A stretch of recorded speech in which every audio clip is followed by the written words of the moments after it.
Hello adventurers, my name is Chance, welcome to my Spellbook, and thank you so much for tuning into the first episode of our Elven subraces. Today we're going to be going over the Dark Elf, also known as the Drow.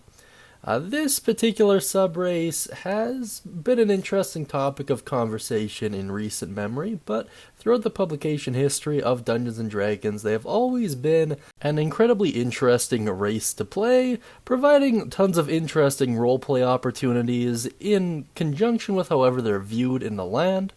In addition to just kind of being the default edgelord subrace, they're kind of rivaled by the Shadar-kai now, although not a lot of people know about the Shadar-kai, at least certainly not relative to the Drow themselves, so I think they still hold that title relatively securely.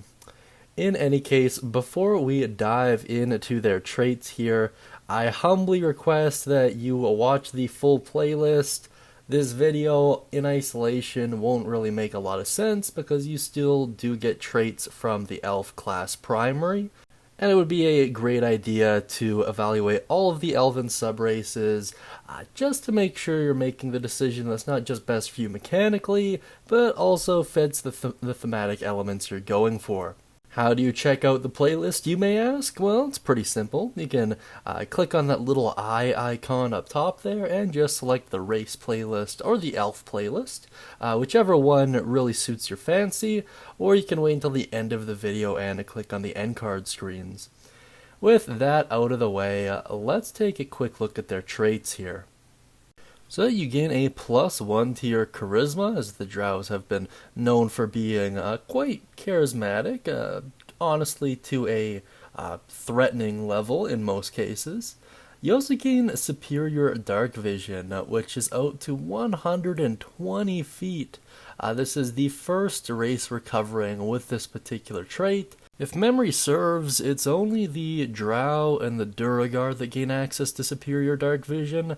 I remember there was a conversation amongst a lot of dungeon masters as to whether or not they'd give it to kobolds as well, but by law, kobolds only get regular dark vision, whereas the superior lies squarely on the shoulders of the Drow, as well as the Duergar. So, well, until they add in more races, in which case I'm sure that's only likely to change, but for the present time being, those are the only two as far as memory serves.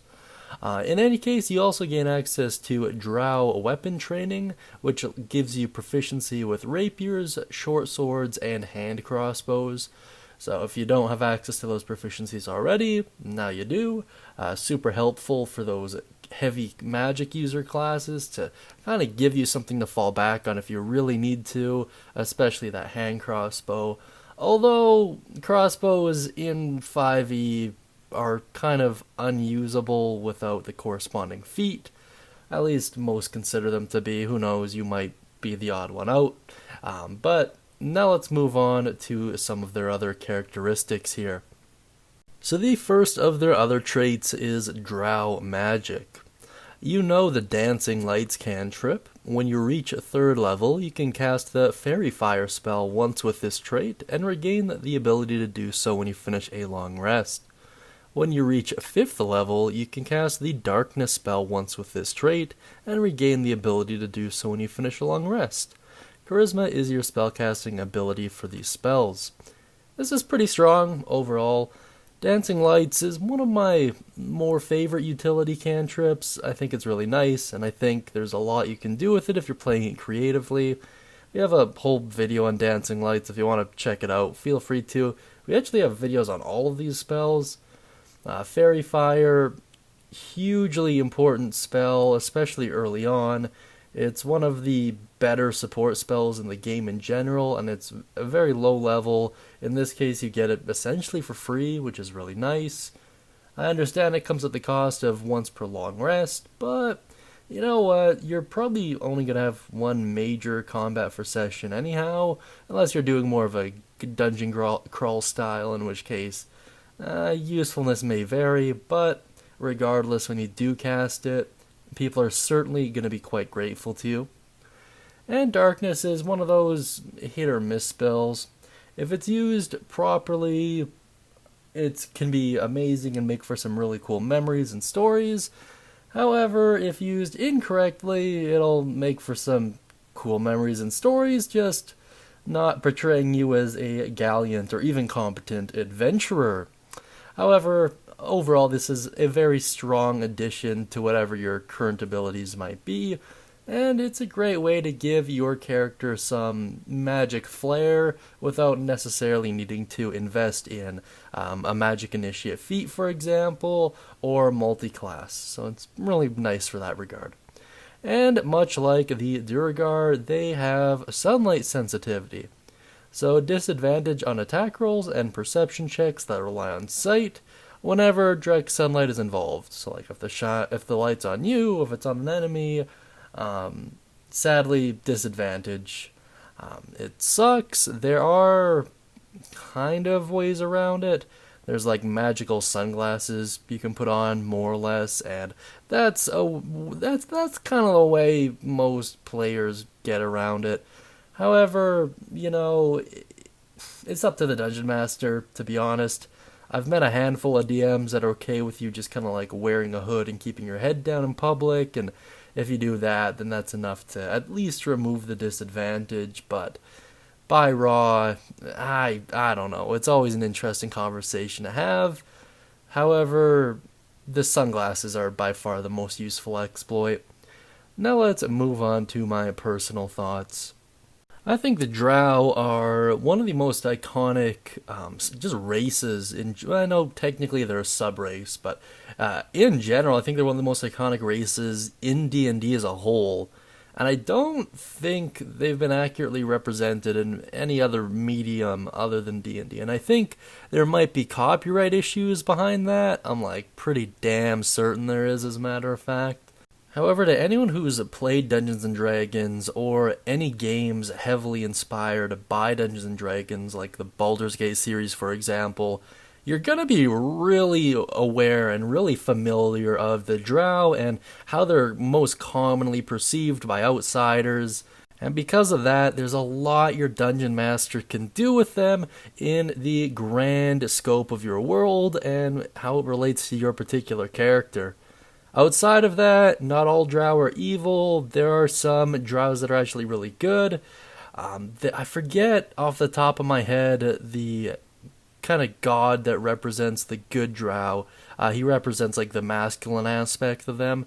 Really interesting stuff. Their pantheon's really complicated, and the history behind the Drow and Lolth is really weird and changes seemingly from edition to edition.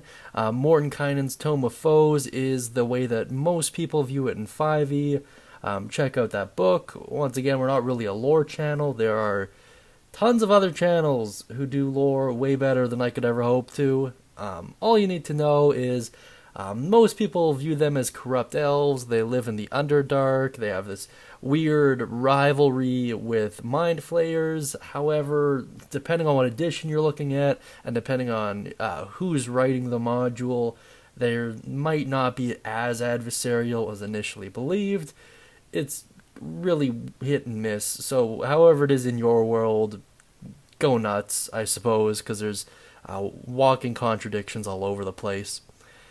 That being said, however, let me know what you think of the Drow down beneath in the comments section. Be sure to mention any thoughts, questions, comments, concerns, as well as any ideas or stories of your own down there as well. And if you'd like to get access to a free one-shot, please feel free to do so by first checking out the guild hall and then just using code WELCOME on checkout, and it's all yours for free. And in addition to that, guys, please just check out the playlist. It's way easier. I'm going to be uploading these videos really rapidly here. I've officially gotten them all animated. There's, I think there's like 45 different races total in 5e, and they all have, or most of them rather, have a bunch of sub-races, so there's going to be a lot of videos. I think it totals out to like just over 117, I think. I don't know. In any case, there's a lot of them, over 100 for sure, so just check out the playlist, because there's no way YouTube's going to notify you of like 90% of them. It's just the way it works. Sucks, but whatever. In any case, yeah, just do that, click on the end screen or little eye icon up top there. And of course, I hope you all have a great day, and as always, happy adventuring.